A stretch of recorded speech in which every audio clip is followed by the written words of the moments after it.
Marjorie Taylor Greene apparently just kind of went to Wikipedia or something. I don't know. It's very strange, but she just discovered that Lyndon Johnson brought us Medicare and Medicaid, and you know, the Great Society programs, housing programs, food stamps, program, the WIC program, women and infants and children, you know, these kind of things.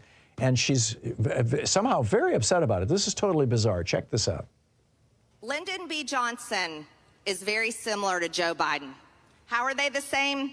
They're both Democrat socialists. Lyndon B. Johnson was the majority leader in the Senate. Does that sound familiar? He was vice president to Kennedy. Joe was vice president to Obama. He was appointed as the president after JFK was assassinated, then he was elected. His big socialist programs were the Great Society.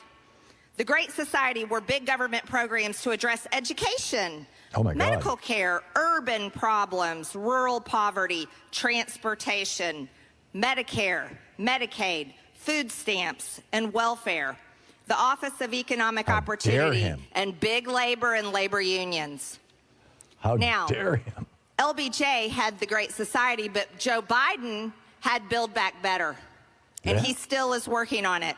The largest public investment in social infrastructure and environmental programs that is actually finishing what FDR started, that LBJ expanded on, and Joe Biden is attempting to complete. Socialism.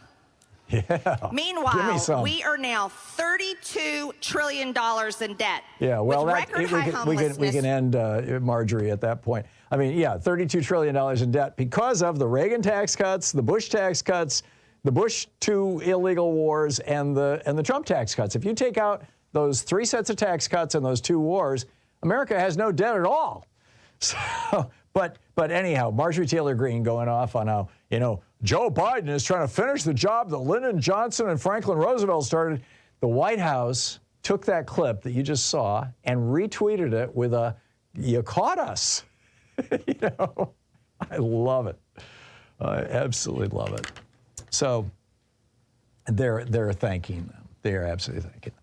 All right, the next story is Greg Abbott actually the dumbest politician in America?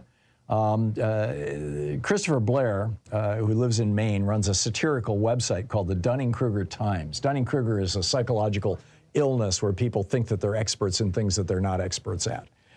And they shared he wrote a spoof, you know, a kind of Annie Borowitz kind of piece about Garth Brooks being booed off the stage over supporting Bud Light, which didn't happen. And Greg Abbott, like, retweeted it or something. And so, you know, the author here, he says, Christopher Blair, he says, "When I saw that, I was beside myself with joy. Greg Abbott is one of the dumbest people in the country." Abbott, on 25th of June, he responded to this story about Brooks being jeered by, quote, patriots over his call for tolerance at the annual Texas County Jamboree in the city of Hambreston. Well, there is no Texas County Jamboree or Country Jamboree, and there is no city of Hambreston, Texas. But Greg Abbott, he tweeted out, "Go woke, go broke," on this false story. Yeah, dumbest politician in America. Well, he's also one of the most dangerous, right? Greg Abbott brought us $10,000 bounties on the heads of women who get abortions from Texas.